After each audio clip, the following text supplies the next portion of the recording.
Well, good afternoon, everyone. Thanks again so much for joining us today. We're really excited for this first installment of the Prosperion EDU series in 2025. My name is Danny Kellogg. I am one of the advisors here at Prosperion Financial Advisors, and I'm thrilled to be joined today by Mary McCall. Good morning, Mary. How are you? Good morning. I'm very well. Trying to stay warm in this -1 degree here in Iowa. -1. You got us beat in Denver. Yesterday it I was in the single digits, but today it's sunny and 30, so it feels very warm. Well, good. Well, thanks for joining us and welcome back. Some of you may recognize Mary's name or even have attended some of the webinars she's done for us in the past. So we're really excited to have you back today and to kick off this great series. We've got some awesome events planned throughout the year. So keep an eye out for more great content from this EDU series. And we're really excited to kick it off with Mary with the Living, Loving, Learning, and Letting Go presentation. I love a good alliteration, so you got my attention peaked already. So we will have the opportunity to address questions, and the way that we're going to ask that you do that is send an email to me directly, and my email is just my first and last name, so you can see it there, danny.kellogg, and it's at lpl.com. So if you email danny.kellogg@lpl.com, I'll be monitoring questions and asking them at the end. So feel free to ask any questions that you have. And as you notice, this is being recorded, so we will post it up to the website at a later date. So with that, Mary, thanks again for joining us, and I'll turn the show over to you. All right. Thank you so much, Danny. I'm really happy to be here again with LPL. As I did last year. And I was just looking at the title slide thinking, okay, maybe it should be living fully, loving fully, learning fully, and maybe letting go slowly. Well, I like Maybe that. not letting go fully. There you go. I like it. Until the end. So as you've seen from the post, I have a background in life coaching. I'm a gerontologist. I'll tell you a little bit more about myself, but working with older people, or really anyone from middle age on. I do advanced care planning. So that's talking about choosing a healthcare agent and medical decision making. I'm an end-of-life educator and death doula. So I work with families at the end of life. And then I also provide caregiving and grief and loss support for people in a variety of contexts.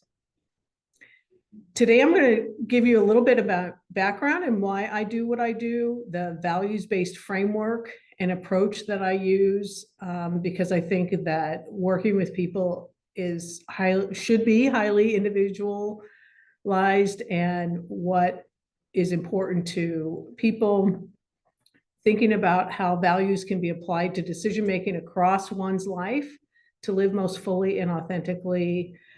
And then how can we learn and use clear communication skills to share those values-based decisions with others.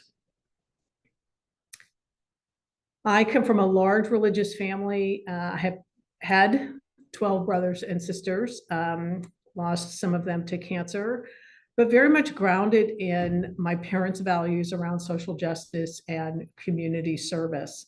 So those are really important values for me and the choices I have made over the course of my life.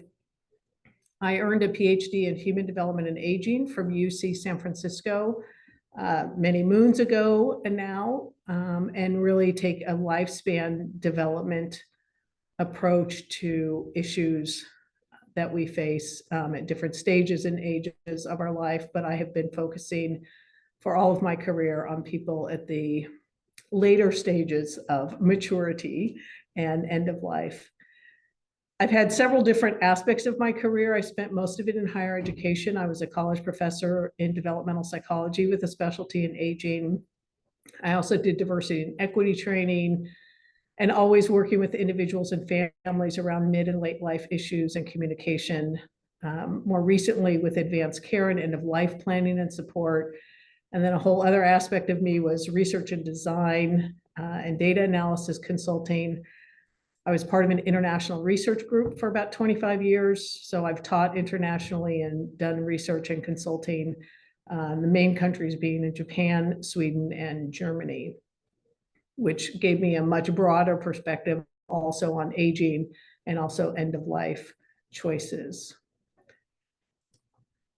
And I like this quote by Henry David Thoreau: "What lies behind us and what lies ahead of us are tiny matters compared to what lies within us. Our values are within us." So it's really important to me to help people bring to consciousness what our values are, to use those to guide our choices, and to try to live conscientiously and in alignment with those values. And I'm sure we've all had experiences in our lives where we feel a little bit out of alignment with our values. And that's something that I think is really important to pay attention to in our lives, because our values should be the things that are directing us. And sometimes we can get otherwise distracted by social and other things going on around us.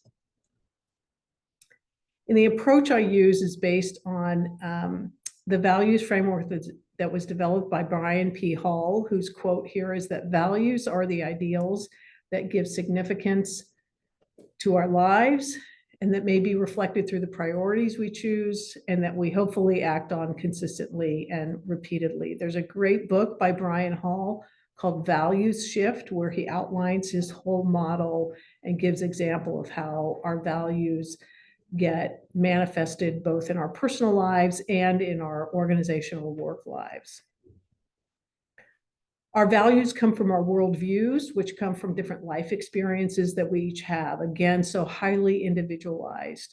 We're influenced by our family, our friends, our society, our culture, our gender, age, race or ethnicity, social class, religion, spirituality, etc. So while there's a values map that we can use, where people are, why they're there, why values are important is very individualized. And that's why I work with people closely to understand what influenced their values and how they impact the choices they're making in their life. Hall and his partner, Benjamin Tona, talked about values as either being goal values or means values. And goal values are really about how we want to be in the world, such as having a sense of security or balancing intimacy and solitude with others. So the goals is how do I want to be in the world, and my means values are how I get there, how I get to that goal. So if my goal value is to have a sense of security, one means to that goal is having safe and predictable financial resources, for example, or living with a strong sense of community that contributes to my sense of security. If my goal value in life is, for example, balancing intimacy and solitude with others, one means value towards that is making time for solitude in my life. So how do I balance relationships with people with time for myself? And we probably all experience this in our lives on a regular basis. So how can we do this work? Part of it is through reflecting on our values and really taking some time to think, what values do I want to live my life by? This is what I really find useful about Brian's values map, is that it gives me a list of values. There's 125 values, and they cannot all be equally important, but they give us an opportunity to really think through what is most important. I hadn't thought about it this way. Is that what's important in my personal life? Is that what's important in my organizational or work life? And thinking about what values would I be proud to see expressed in my family and relationships? What values am I proud to see exercised in my other roles, work or volunteer or friend? And then also from a developmental perspective, how can I understand how values might shift over my lifetime? So it makes sense that maybe when we're starting out in a career, a work life that's really important to us and we want to advance, that we have values that are work centered. Maybe then we get into a relationship. And so then our values shift a little bit in priority in terms of personal time. Then if we have children or we're doing community work or volunteer work, that also becomes important to us. So a value of commitment, maybe I can't do 100% commitment to all of these different roles I have in my life. That wouldn't make sense. We wouldn't be able to do that. So how are my values going to shift in priority over my lifetime? So I want to talk about some key arenas of life to consider for living your fullest, most authentic life in alignment with your values when you become aware of them. And all of these are based on research that's been shown to be related to health and longevity and life satisfaction. So if we're paying attention to these key arenas of our life, then we can be living a healthy life, a long life, and a satisfied life. And it doesn't mean everybody looks the same, everybody's life looks the same, but for each of us to reflect individually on these key arenas of life. So what are my values around physical activity and sensory experiences? What is the value that I have around my body, taking care of my body? We all know, doctors will tell us, media will tell us, physical activity is really important for our health, for our longevity, and sensory experiences, even experiences of relaxation. What kinds of things do we hear? What kinds of things do we see in our environment? Nature, all kinds of research on how nature, being in nature, and that sensory experience is really healthy for us. How do we take care of our minds? What kind of mental stimulation do we engage in? Do we do Wordle every morning? Do we do puzzles? I have a puzzle right now I'm working on with my husband. Are we reading? Are we listening to things? Are we learning a new language? Are we listening to music? Are we learning an instrument, etc.? Social engagement, particularly for people in later life. Social engagement is super, super important, right? We have heard these last 4 or 5 years that loneliness and social isolation are really a health crisis in this country. People are isolated. It made sense in COVID, but now we need to figure out how do we engage, and how do we engage in a way that connects our heart, that keeps our heart engaged and connected to other people. And then meaning and purpose in our life. What is our spirit? I'm going to talk a little bit more about this. Where do we find meaning in our life? What gives our life purpose? Particularly if we're older, maybe we have some physical disabilities that we're dealing with, or some sensory. We can't hear very well. We can't see very well. We can't move very well. Maybe we feel like we don't have a purpose anymore. So helping people figure out what is my purpose in life can be really important for someone to, again, we find it's related to health and longevity and life satisfaction. And then spiritual or physical, philosophical vitality. Are we alive in our spiritual or our philosophical arena of life? Where do we experience joy? And recently, all of this research has been coming out about the experience of awe, and that we should be creating everyday moments of awe where we step out at night and we look at the stars, where we go out in nature and we look at the awesomeness of nature.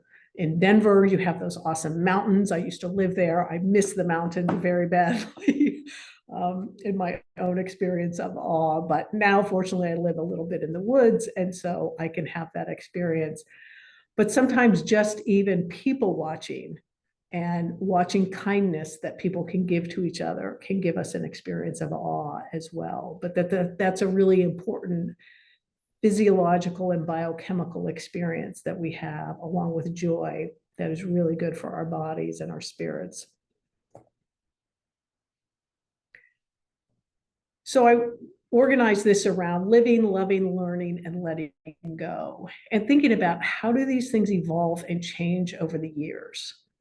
So these are some questions that I pose for all of us, myself included, to continue to reflect on, again, with the goal of living in alignment with our values and being able to live our most authentic selves and our fullest selves, even within constraining circumstances sometimes. So thinking about how we're living, are we doing or being in a way that feels meaningful, not necessarily productive in the Western notion, the US notion of productivity, producing something, making money. And I'll talk about this concept of ikigai, which is a really important Japanese concept. And I actually have it tattooed on my arm to remind me every day, what is my purpose here? And then thinking about what and who are we loving and how does that show up? Just had this conversation this morning with a daughter and her elderly mother about how the daughter wants to love her mom by coming into town and helping vacuum her rugs and dust her house so that it feels like a clean environment. And how the mom is like, is that how you're loving me? Yes, for the daughter, that's how she wants to love her mom and support her mom right now. Thinking about what and how are we learning in an ongoing way, either internally, spiritually, or psychically, or emotionally, or externally, engaging in the world, learning from outside sources. And then are we learning individually or socially with other people? And then what and who do we need to let go of to live more fully each day? And I'll talk about the RUGS acronym in a few minutes. So the Japanese have this great phrase, this concept, ikigai, which means my reason for being. And this is a great graphic that someone put together about what are the components of ikigai. So what is it that I love doing? What is my passion? What do I feel like I have a mission for? So my passion is older people. I love hearing people's stories and just the uniqueness of their lives. That gives me delight. What am I good at? Someone actually asked me the other day, what makes you a good death doula? And I thought that's such a great question, because I think I listen well. I have a lot of empathy. I'm able to hold space in difficult moments and not get rocked off my center by a lot of emotion going on around me. Thinking about what the world needs. The world needs good listeners and empathy and people who can hold space for difficult emotions. There's a lot of difficult emotions going on in our world right now. So having someone who can hold that space is really important. Sometimes I can get paid for it. Sometimes I can't. I do a lot of volunteer work.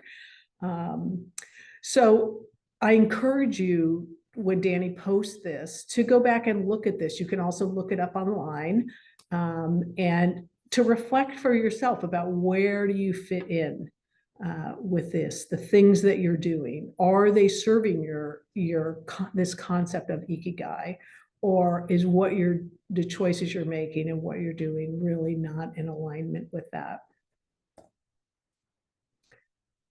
And then what does or can love look like? We often think if we're unpartnered, maybe we don't have children, we're older, a lot of people in our lives have died. What does love look like? We can love our pets, we can love nature, we can love plants, we can love being in the company of people that maybe we don't even know. We can love our spiritual life, our religious community. How do we accept love as well from other people? Do we look at people walking down the street and smile? Do we smile back when someone smiles at us? There's all kinds of research on what smiling does for our body and our biochemistry. So smiling is always really good for us. So it's easy to think love can only look like this. And I encourage us to think more broadly about it. And also to review and re-invoke the love that we have experienced in our life. So even if someone has died, that love that maybe we shared with them or that they provided for us is still here. It can still be with us energetically. And so how do we tap into that? Even if we feel alone, that there is still love in the world. What or how am I learning in an ongoing way, right? It's never too late to learn. When my grandmother was 94, who's one of my inspirations for going into working with older people, she couldn't hear very well. She couldn't see very well. She lived in a small home with all the other people in the home having dementia. So it was very hard for her to have conversations with people, but she was still very with it herself cognitively. And she would listen to the radio and listen to the news. And this was actually when I was in my graduate program, learning about studying aging and the changes in late life. And I'd go to visit her and she'd say, what is this thing? What's going on in the Middle East? And I was like, Grandma, I don't know what's going on in the Middle East. I'm in graduate school. But she was insatiably curious about what was going on in the world. This was when computers were just starting. And she said, what is this computer thing? What does it do? How do you use it? And I thought, she's never going to see a computer. She's never going to use a computer, but she's just inherently curious about what is going on in the world around her. And I maybe have inherited that from her. My parents were both also super curious people. And so I'm always open to being surprised. What can I learn today? Who can I learn it from a newborn all the way to someone in their last moments. And shortly thereafter, someone has taken their last breath. There is a lesson for me in everything that I encounter if I can pay attention to it. So this is the rugs related to what or who do I need to let go of to live each day more fully with peace and acceptance. Pema Chodron, who is a Buddhist nun, an American Buddhist nun, wrote a book called How We Live is How We Die. And she talks about that the choices that we're making each day as we're living are preparing us for how we're going to accept our death and the end of our life or the end of someone else's life. And when I work with people, I often say, what is it that you might need to say and do now so that when all is said and done, you can be as at much peace as possible? It doesn't take away grief or loss or sadness, but that kind of conscious living can give us more peace and acceptance. So these are the things that we find at the end of life that can make it hard for the person who's dying to let go, or for those around the person who's dying to let them go. So regrets, right? Disappointment over something that has happened or been done, a lost or missed opportunity. So often thought of or experienced as if only, or I should have, or I could have. I should have taken that job. I could have gone on that trip. If only I had moved when I was whenever. Unfinished business. So something that a person needs to deal with or work on, something that has not yet been done, dealt with, or completed. So this is often, we find this in relationships particularly, that there is unfinished business with people's relationships. And that's very hard then to let go.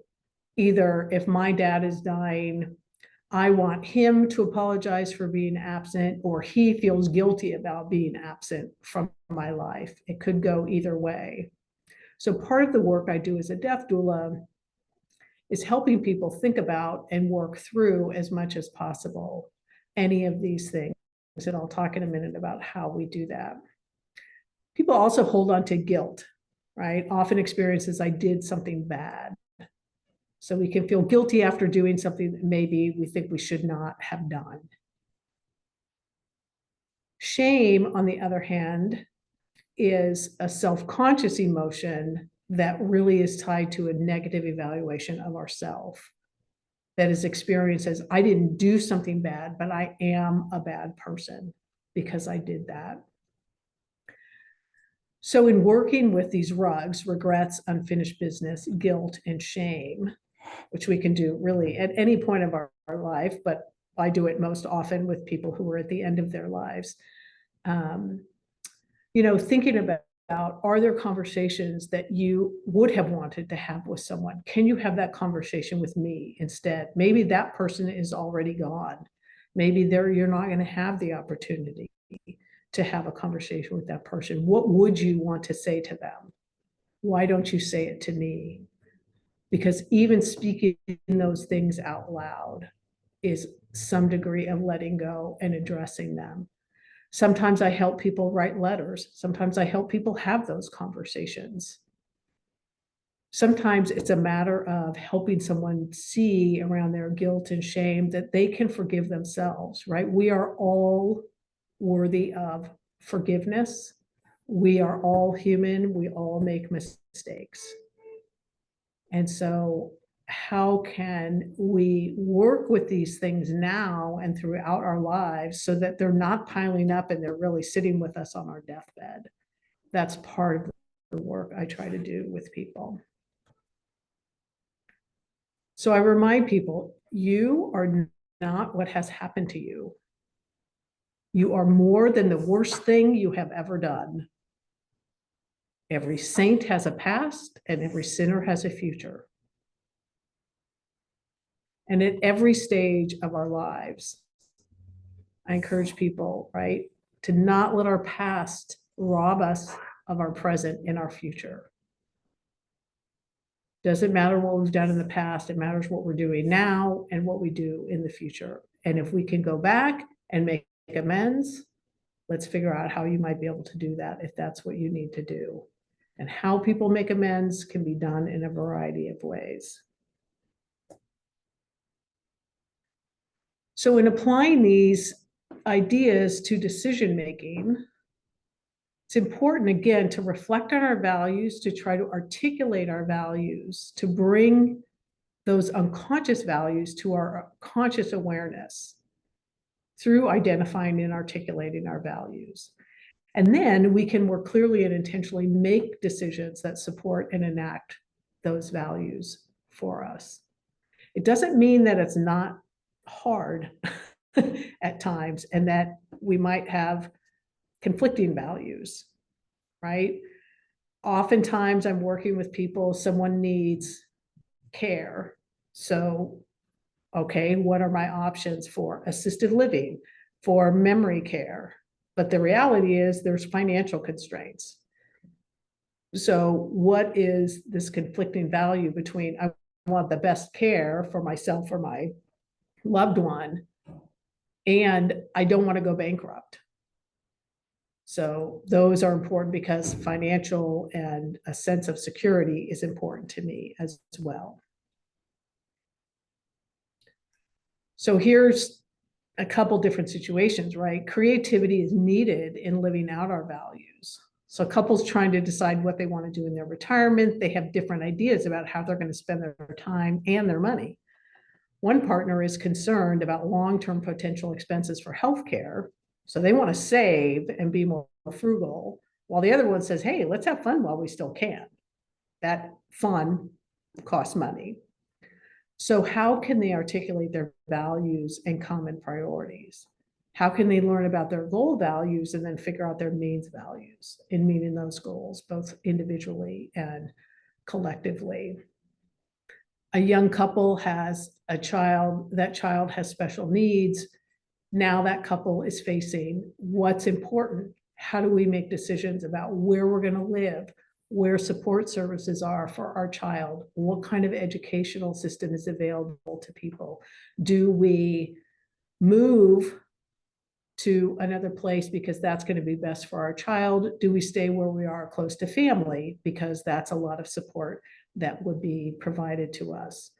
So again, it's not that these are easy questions necessarily to be resolved, but in articulating and laying out on the table what our values are, it can at least be a more clear and conscious and intentional conversation and decision-making process that we can engage in. So once we've clarified and articulated our values and perhaps made decisions, how do we have healthy and productive and meaningful conversations with each other about these? This is a lot of the work that I do in families with aging family members, where adult children often say, I don't think mom and dad should be living alone anymore. Mom and dad are saying, hey, we're going to die in the house that we've lived in for 45 years.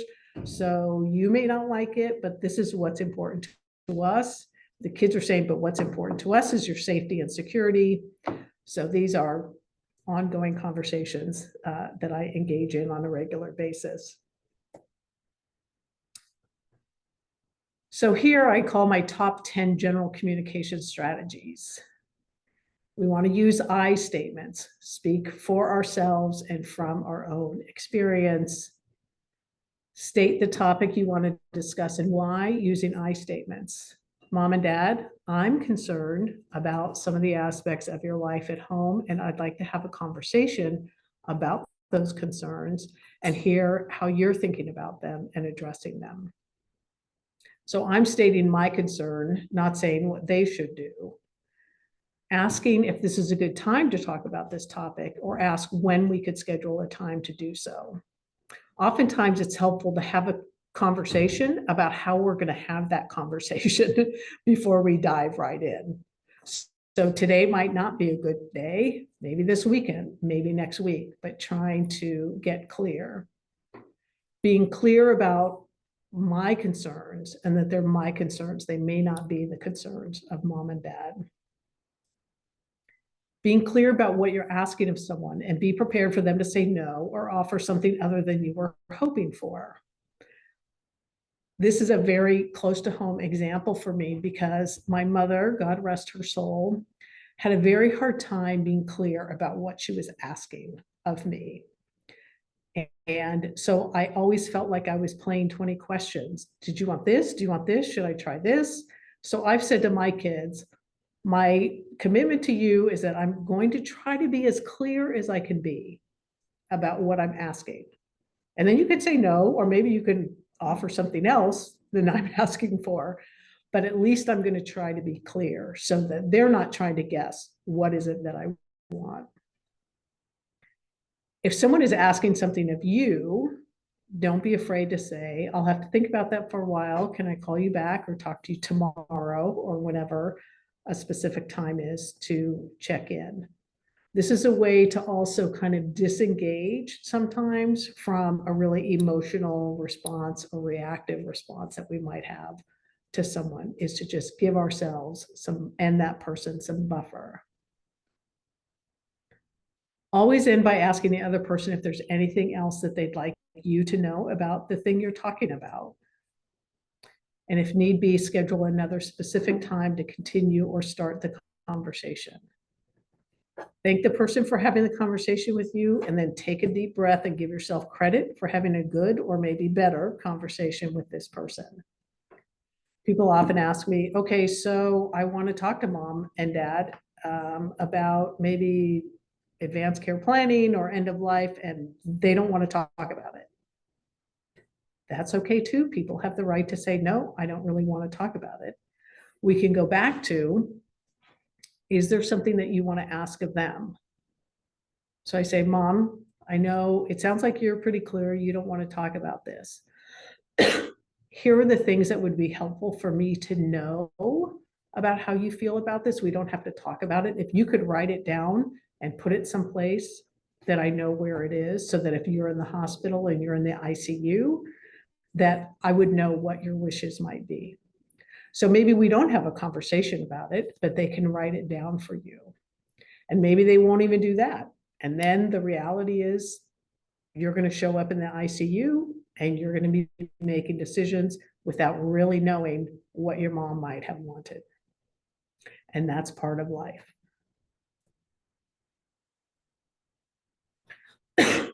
And finally, if you don't get what you want from the conversation, try not to blame the other person. I try to not be attached to what the outcome might be from a particular conversation, right? My outcome is me being able to clearly articulate what I'm trying to say. So focusing on what it is that I want to communicate to someone else. And literally, again, I went through all of this with my parents and with my siblings. I used to write a script for what I wanted to say to my mother because I would easily get distracted or otherwise lose track of what I wanted to say. Excuse me. And it was helpful to have it written down. Be clear if I'm asking something of them, be prepared for them to say no, and practice going through those feelings of disappointment or anger or resentment. And then maybe plan a follow-up conversation where I actually express my feelings. I was disappointed in that conversation. I felt let down. Again, these are my feelings, not necessarily that that was the intention of the other person, but that that was the impact it had on me. Again, trying to live in alignment with who and how do I want to be in relationship to my boss, my coworker, my partner, my children, my older adults in my life, rather than what I need them to be. It's more important for me to know how I want to be. Again, these approaches and skills that you're learning don't guarantee 100% prevention of difficulty and struggle at times, but they can help alleviate some of the stress that people feel in those situations. Having dealt with a lot of people at the end of life and in terms of advanced care planning, again, it doesn't take away the stress of being in the ICU, but it does take away the stress and confusion and potential guilt and shame that people feel later if I know what mom or dad wanted and can make those choices based on their values, not necessarily on my values. I'm not trying to figure out what they might have wanted because they've clearly communicated that to me. And that really can make a huge difference. So topics where I help people is with housing or care options and decisions, having home care, moving into a facility, moving closer to children, et cetera. Financial, legal, and medical decisions and communication around those, advanced care planning and end-of-life values and decisions, caregiving, grief, and loss support, family dynamics and dealing with strong emotions, and then working on communications, tips, tricks, tools, and tactics, I call them.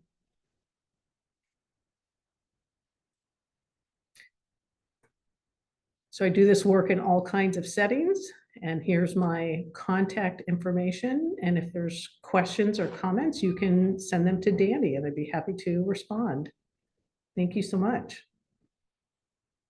Thank you, Mary. That was a wonderful and very insightful presentation. Always good to be focused on that so we can live fully and learn fully and let go slowly. Is that what you said? Right, right. Yeah, yeah. I was curious. I was thinking about how, values shift over time, as you were talking about. Do you ever have any strategies for folks? I imagine when you identify a value, and especially as it's related to your working career, you're raising a family, a lot of people probably tie those values to their identity and make decisions around that. But as you identify new values as going forward or shifting from career work into the transition where you're not working and reevaluating your purpose, what sort of strategies do you help people with for letting go of old values and stepping into, hey, I want this to be something that I prioritize and value going forward for the rest of my life? And any thoughts there? Sure. A lot of people, and not to be too gender biased, but men particularly often find their identities tied up in their work roles. And when that ends, they can often feel a sense of kind of unmooring. Who am I now? What am I now? What am I doing? And so helping people reflect on what brings joy to you. What have you felt passion about? So in retirement planning, there's a couple different approaches where people say, do I want to do some version of what I have been doing? So my background is in aging, but I was in a higher education setting or a research setting. Now I'm really working with older people still, but not through teaching students, but through teaching older people and middle-aged people around late life issues and how to be prepared for them. And as you said, to think about, who do I want to be now? And other people approach retirement and say, yeah, done with that. I want to go do something completely different. I want to explore aspects of myself that I never knew about. Maybe it's a creative aspect. So people take up painting or writing, or dancing or sculpture, or all kinds of creative outlets that maybe they did when they were a teenager and they haven't had any real chance to, because they've been focused on career or family or whatever else. Some people say, I just want to do something mindless where I don't have to think about it. Maybe I want to work. I want a place to go. I want some structure, some people to interact with, because that's important to me. But I'm happy to go work at a coffee shop because that meets those needs. And I don't need my identity to be tied up in my job. That's not what I'm looking for. What I'm looking for now from a job might be just socialization, a place to go. So thinking with people about, what is it that might get you up in the morning, right? What is it that enlivens you? And what are the opportunities that you have in your life to find avenues for that enlivenment? Wonderful. And just finding new ways to have those values lived out in your daily life and how they can intersect. Mm-hmm. And That's some great. people say, my value has been work the whole time. And now in retirement, my value is family, 100%. I'm going to move close to my grandkids. I'm going to be involved with my kids and grandkids in a way that I never did when my kids were growing up, right? So people can really switch the priorities of those values. Yes, family was important, but in the past, the way I supported my family was through working hard. Now I can support my family. The value is the same, but it looks very differently in terms of what I'm doing in it. Other people say, I've worked hard my whole life. You know what? My value now is have fun. That's all I want to do is have fun. If it's not fun, I'm not going to do it. I love that. Well, thank you. And I'm sure as you went through the presentation, there's a lot of personal aspects to this, family wise and in life. So would you mind sharing one more time how folks can get in touch with you if they had, follow-up personal questions they wanted to chat with more privately? Sure. So the easiest way to get a hold of me is to email me, and it's just McCall, MCCALL consulting 22 at Gmail. Perfect. Thank you. Well, again, Mary, thank you so much for the time and insights. It's always wonderful to hear Yeah. what you're doing in this space and just to learn from the experiences that you've had.